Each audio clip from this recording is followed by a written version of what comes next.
Welcome to GCA Unmuted, the podcast where we share the stories and strategies that show how Georgia Cyber Academy makes online learning work.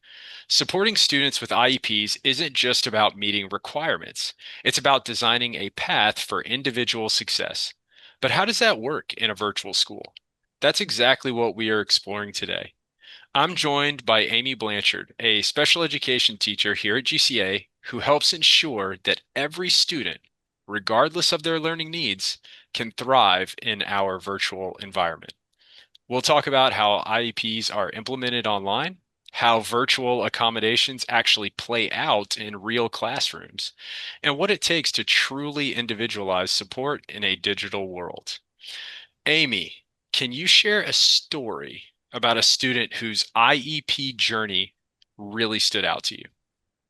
Gosh, that's so hard to pinpoint. This is my sixth year of working at GCA. So I actually joined pre-COVID. Hmm. I know a lot of families have traveled to the virtual learning route since COVID, but I joined pre-COVID. And GCA has evolved tremendously since the very beginning of my journey teaching virtually. So I've had the opportunity to work with lots and lots of different families, lots of different kids.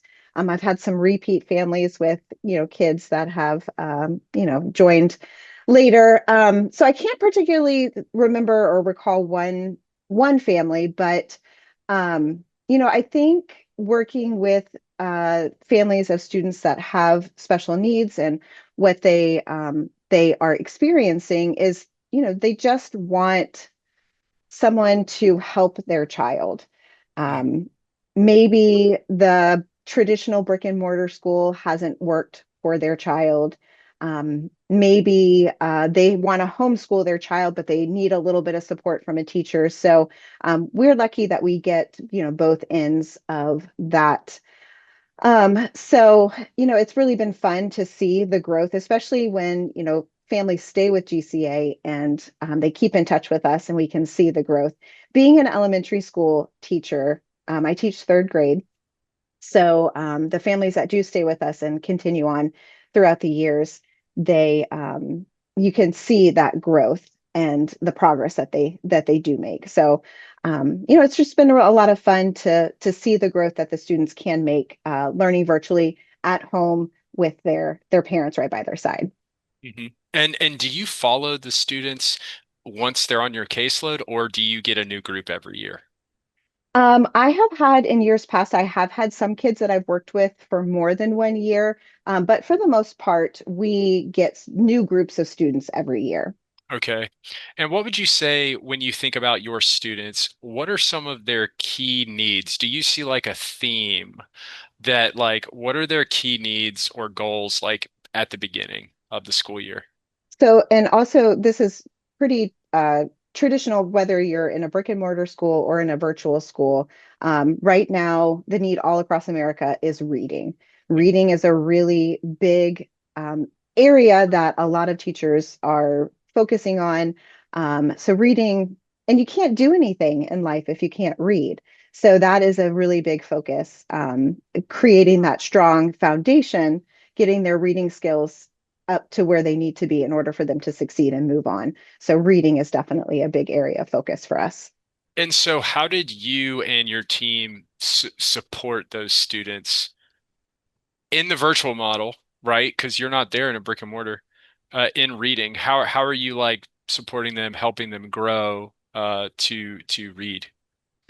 So it takes a lot of pre-planning and thought because in a brick and mortar classroom as a teacher, you have lots of hands-on experiences that you can provide for the kids in the classroom. But being virtual, we're not there, like you said, to help them physically.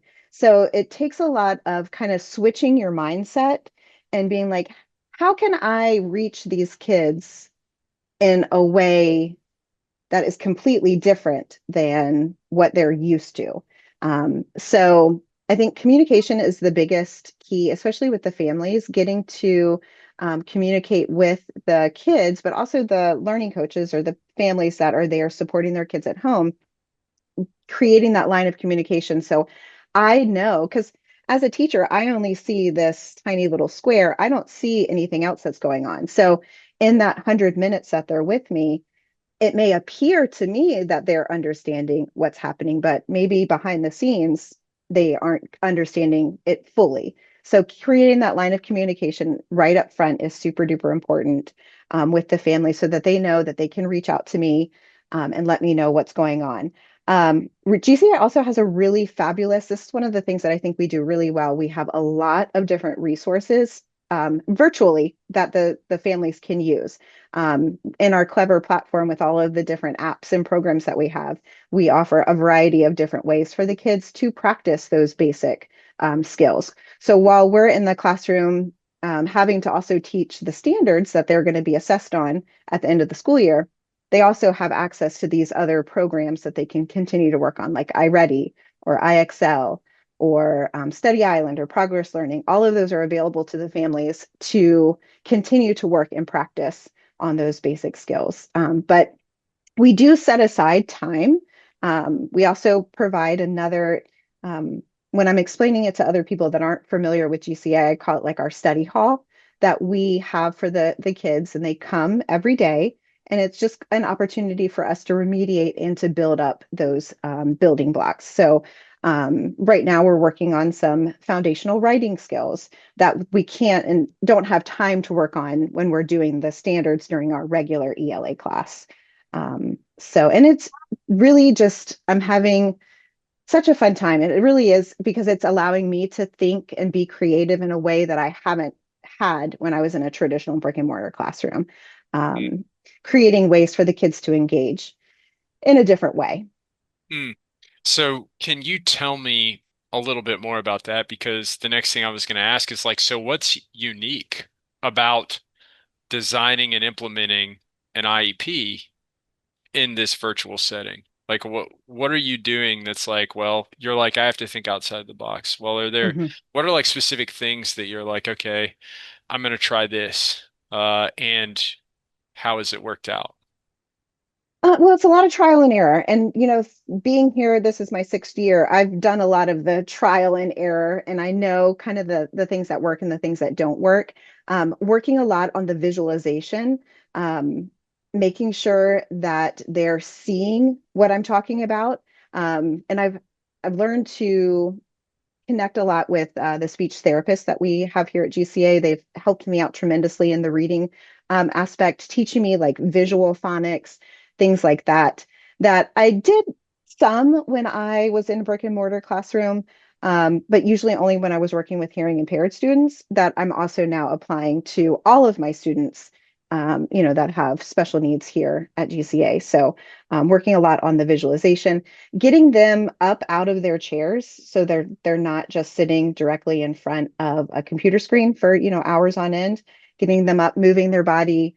I know we've been talking about reading, but specifically today in social studies we were talking about latitude and longitude. So we're singing a song, but I'm getting them to move their arms up and down across their body, because then that helps, and I call it their juicy goodness. It helps it stick up here in their juicy goodness, and it lasts a little bit longer. So Hmm. it just being creative in ways that I wasn't in the classroom. There's no worksheets that I can just copy and Mm, throw on their desk. Um, sure. so yeah, it's that creativeness is a little bit different. So again, speaking to that, it is different, right, in the virtual setting. So how do you even build relationships with students, Amy? How do you even do it? People are like, you can't build a relationship with somebody if they're online. So how do you do it? How do you build relationships with your students, your families, to make sure that, one, their accommodations are met Mhm. for these students' needs, but also two, that they're as successful as they can be? Yeah, and I think I forgot to answer the other part of your question about the IEP and how that looks a little bit different. Sure. So the support section, and you mentioned the accommodations do look different in the virtual setting. You do have your traditional accommodations of, a small group setting or having things read aloud or reminders, things like that. But then we also have um, tools like read and write that are added to their laptops that allow, instead of just putting text to speech where somebody reads aloud something to them, we're providing them with this program, read and write, Hmm. that will read things for them. It also, I mean, it's tremendous program. It's got picture dictionaries on it. It allows them to talk to their computer and it will write what they have to say. So we're Wow. also providing them with programs like Read and Write, or speech to text that allow them to access the curriculum and continue to make progress while they are in the classroom. But to answer the other part of your question, Good. the communication for sure, creating that line of communication with the families before they even start. So we call the families, introduce ourselves, and I'm a mom too. So I know what it's like to have children. I know what it's like to have kids in school. So just letting them know that I'm a human too, and I want what's best for your child. And I think that that kind of puts the parents at ease, like, okay, like she's, willing to work with my child. A lot of the families will tell experiences that they have had in a brick and mortar setting. And what they want to achieve at a virtual school. So then that allows me to make sure that when I am working with their child, that I can maybe talk to them in a certain way that makes it comfortable for them. But of course, I, as a special ed teacher, now that's all I've ever done has been a special ed teacher. So I'm big on routines. I think that that is very helpful for our families and our kids, creating that same routine so that when they come into class, they know exactly what to expect. It's never going to be a nail biter situation like what's going to happen today. They see the same thing every day that they come in. Some things might change a little bit, but the same routine is established. Mhm. Um, Talking to the kids, getting to know them. One of the things that I do think that I do very well is I always am very observant of their situation. So if I see their dog in the background or if they're holding a stuffy, I always try to acknowledge something that they have so that they know that I'm watching them and Mhm. that I'm interested in what they have to say. Um, and then, their favorite toys, those are the things that make the kids feel comfortable. It's in any situation. Like if you're getting to know somebody, you feel comfortable when you think you're being paid attention to, in a comfortable way. Yeah, So that's awesome. Yeah, you're actually listening, and yeah, like you said, they feel like you're paying attention to them. That you yeah. care. They get a haircut, they have a new shirt on. Um, they tell me that like last week, one of our students said that he was going to have a pizza party with his mom and dad. So on Monday morning, hey, how did the pizza party go? Was that so fun? Mm, mm, Yes, I got to make pizza and we watched a movie. So instead of just like coming into class and like, all right, let's get started, you got to create a relationship. If you want to have something that out of this situation, you have to let them know that you care about them. yeah. Because nobody wants to work with somebody that they don't think cares about them. Mm, that's awesome. And isn't it funny how it's just the little details that make It such a is. big difference? That's It that's is. so cool. Well, this is the opposite direction and perhaps a little more boring than building relationships, but what tools, what data, what routines do you use to monitor progress to make sure, hey, these students are moving forward or they're not? What kind of tools or routines are you using to progress monitor? So we do, as in any school setting, whether it's brick and mortar or virtual, we have all of the assessments that we use throughout the school year. And even though our students are special education students, they are still participating in the same assessments that the general education students are participating in. So they participate in our interim assessments. They also do the diagnostics that we do throughout the year to monitor their progress. This year, with our reading, we have a really great program that we're using to monitor their fluency called Amira. That's been super fun to get to work with. But then specifically the progress that we are monitoring on their IEPs, because that's the whole point of an IEP is that they are working specifically on what they need. We have a program called Formative where we can add a like 5 to 10 question, depending on what they're working on. Let's say that they need to read 10 high frequency words. So informative, we can put the 10 high frequency words. we add it to our Canvas, and then they open it up just like a regular assignment. And we're in our class, and I can watch them doing it. And then we have that hard data to say that so and so can read 6 out of the 10 words because it does record them and I can hear them, reading the words. So programs like that really help. For me, I do a lot of observations as well, which is just a standard practice that a lot of teachers have. But since I'm not directly there in front of them having their camera on is really crucial. And GCA does a really good job of enforcing that having your camera turned on. We also have a program that we use behind the scenes called Securely that I can watch their computer screens. So when they are working on an activity, I can see what they're doing. I can see that they're actively engaged in the program. And then I do, non-traditional, like just monitoring, and I have a little checklist. And I typically will collect like behavior data twice a week. And at the end of each class, I take a look at what I've written down and I keep it on a spreadsheet. And that's just for my personal use. And then when it comes to when we're writing their annual IEP, we can reference that data. There are times when I might take a little screenshot of when they're holding up something in their camera that they've done. So I can take a little screenshot of it, and then I have a spot that I keep that as well. My Google Drive is very busy, but I understand what it is. I've got lots of folders.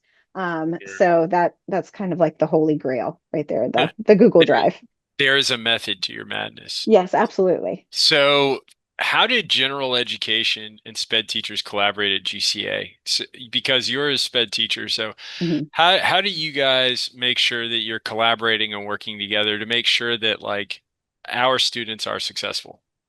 So, and this is another thing that GCA does really well is that every week we have a set time that we all get together in a Zoom setting similar to this, Mhm. where we talk and collaborate.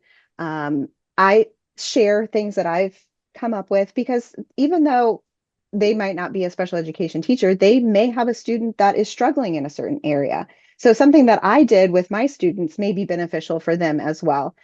We have access to each other's lesson plans, and we do link a lot of stuff on our lesson plans. So they have access to different activities that we've created. So that set time once a week is really helpful. The Zoom chat is always popping off at different times throughout the day with different ideas or questions that people have. So we have that open line of communication. Because when you're in a brick and mortar school, your teachers are usually right next door or down the hall. You can, march yourself down there and ask that question. But since we are all in our own little corners of Georgia, we that Zoom chat is very helpful as well. And then with my fellow special ed teachers, there's that set aside time as well that we can meet and talk about what they're doing with their kids, what I'm doing, what's worked well for us, and we can share ideas and things like that. Mm, that's fantastic. What do you think other schools, virtual or traditional, what could other schools learn from GCA's approach to special education? Um, Gosh, that's a great question. I think it's important, and I think that we do a really good job of looking at the whole situation, because our kids are typically in their house. We kind of see the whole picture of what's going on. When a student is in a brick and mortar setting in a classroom, you only see them in that one setting. We get Mm, to see them, in their home setting. Um, Communication, like I said, I know I've said that a lot, but that communication is really a big piece of the puzzle. Um, Creating that line of communication early with the families is really important. Um, but being able to see that whole child, not just in the classroom, is, I think, very beneficial and something that we do really well here. mm, that's awesome. That's such a great insight too, recognizing we do see the students in their home environment, so we do have a little bit of key in. So, would you say then that other schools could learn, perhaps a brick and mortar school could learn, hey, you might not have the whole picture to what's going on Yes. with this student. And in virtual other virtual schools, if they're not requiring camera use, maybe they Hmm. should, or if they Yes. don't have securely. where they can see what's going on in the computer screen. Maybe they should. Yes, and Uh, also having the all the different types of programs. Sometimes it can be a little overwhelming to know that you've got four different programs that you can choose from, but just like us, I mean, not everything always works as a perfect fit for everybody. So when we offer a variety of different ways to practice reading, to practice your math, to practice science and social studies, then you might find the one thing that works best for you. And, having all of those different opportunities or options is helpful. hmm. So again, is there anything in particular about GCA's support model, their special education support model, that stands out to you? Is there like one thing that we're doing that you're like, this is really great, or one or two things or something that you can share? Gosh, we do a lot of things that are really great. So it's hard to pinpoint just one thing. You Um, can just rattle them off if you want. let me roll up my scroll. Where do I begin? Yes. Yes. So GCA, we offer different service models. I think in a brick and mortar school, there is a lot of push for the integration of both general education and special education kids in one classroom, which I think for some kids, that's a perfect way. And we do offer that here at GCA. We have a co-teaching situation. But we also offer, and that's what I teach. I have a small group setting, and that is the classroom where the kids come and they spend their entire block with me. Hmm. So they are not working with their general education peers during that block, but that allows me, and I think the kids too, to work where they are and what they Hmm. need while still being exposed to the standards. They're not stressed by having their general education peers that are always, answering the question, where they feel like, oh my gosh, this is so overwhelming. I don't know what they're talking about. They're going too fast. It allows me to kind of modify the curriculum in a way that works best for the kids. And we go at a pace most days. There are some days where I feel the need to kind of hurry through some things, but that's a personal thing that I work through too, that not to be so fast. But that small group setting does allow for us to, work at a little bit of a slower pace, and for the kids not to feel the pressure of competing with their general education peers who are working on grade level, Hmm. where and it's so obvious to some of the kids, even at a third grade level, that they're not the same as their classmates, that Hmm. they are good readers and I'm not a good reader. Hmm. It breaks my heart every year at the beginning of the year when the kids come and they say, Mrs. Blanchard, I can't read. And then Hmm. it's like, well, actually, and I'll, Hmm. what does that say underneath your camera right there? And they can read their name. And I'm like, did you just read that? Well, yeah. And then it's like, oh, well, so you actually can read. But we're Hmm. going to work on that this year. We're going to get you to feel more confident. And that to Hmm. me is my biggest goal Hmm. as a teacher, is just to make the kids feel more confident in themselves, Hmm. especially at such a young age. You hate to see that they are, already feel so defeated at such a young age. So I do like that we offer that small group. We also have the life program, which is really great for our students with disabilities that may not be able to work on standards-based instruction. They may need a more functional curriculum. So we do offer that as well. And then in the high school, I know that they also provide a lot of work-based learning where the kids can learn work-based skills to help them once they graduate. So Hmm. we have lots of different service models that work Yeah. really well with all of the kids. That's awesome. I love that. I love that you mentioned that making sure that you are putting the student in the right like position for success. Yes. Making sure that they're in the right environment to be as successful as possible. And I'm glad you mentioned life. That's actually going to be a separate podcast. Oh, yay. So You'll love that. so yeah, so we'll dig into that a little bit more, but I love that you mentioned that. But let's say I'm a parent or an educator that's like, you know what, virtual school, it can't meet. It can't meet the needs of students with disabilities. It can't meet that. What would you say to me or someone like that who's like a parent or an educator is like, you know what, virtual school, it doesn't work. It doesn't work for students with I disabilities. would say, well, have you tried it? Have you given it a shot? Don't shoot it down unless you tried it. And I Mm, will say, and honestly speaking, it doesn't work for everybody. mm, But until you've actually tried it, mhm, you don't know. mm, And there's not one what the way that I teach my students is not necessarily the true, way or the best way for all learners. They may get a teacher in fourth grade that meets them in the way that they need to be met. But mm, we don't know that if you don't communicate that with us and you don't say how my son or my daughter is having a hard time with this, they don't really understand when you do this at me as an educator, I need to take that information and then kind of rework and refigure out how I can present that information to help them learn. But it is a collaborative experience. I can only do so much on my end in mm, order for this to work well. The learning coach, whomever is at home with the child, needs to also be there to support them, mm, especially when they are in the primary and the elementary grade band.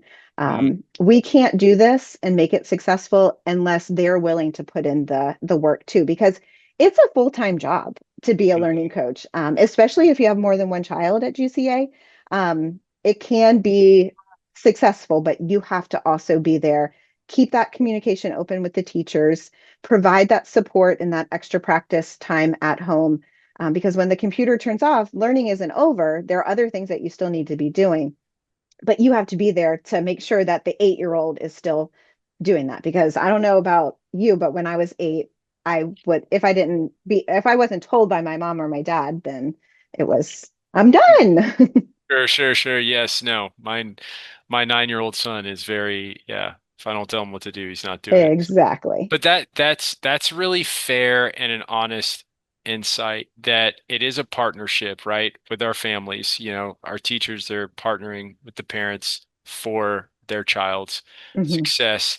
And also, you're right, maybe virtual isn't the right fit for everyone, and we know that. But Hmm. it is fair if things aren't working or not great in brick and mortar, perhaps virtual would be a better spot, but you can't just shut it Absolutely. down, as you said, without knowing. Leave us with this. What's the biggest lesson that you've learned about supporting students as a special education teacher in the virtual classroom? What would you say is the biggest lesson? It doesn't have to be the biggest, maybe just one that you're thinking about right now. Perhaps it's what you just said, like teachers and parents have to be partners in this. Maybe it is that, but if it's something else, let us know. What do you think is the biggest lesson you've walked away with? Um, yeah, definitely the partnership is definitely important. But I think just as a human, just showing compassion, because everybody's going through something. Um, you've obviously chosen a virtual learning environment for a reason. You don't have to tell me the whole story, but as long as I know what you have dealt with and where you've come from, um, me as a human, I'm going to show you compassion and I want what's best for your child. So I think that I have definitely, in my 6 years here at GCA, that has helped me just as a human, um, learning how to be compassionate. Not that I wasn't compassionate before, but definitely um, Hmm. more in depth with the families because I'm not there in person with your child every day. I've had to learn and try to act on that compassion every day. I love that. I love that, Amy. Well, here's today's big idea. So, with strong collaboration, thoughtful planning, and a focus on the individual, students with IEPs can thrive in a virtual setting, not in spite of it, but because of it. Thanks again to Amy Blanchard for sharing your experience and passion. If this episode gave you something to think about, be sure to subscribe and join us next time on GCA Unmuted Voices of Virtual Education. Thanks, Amy. Thank you.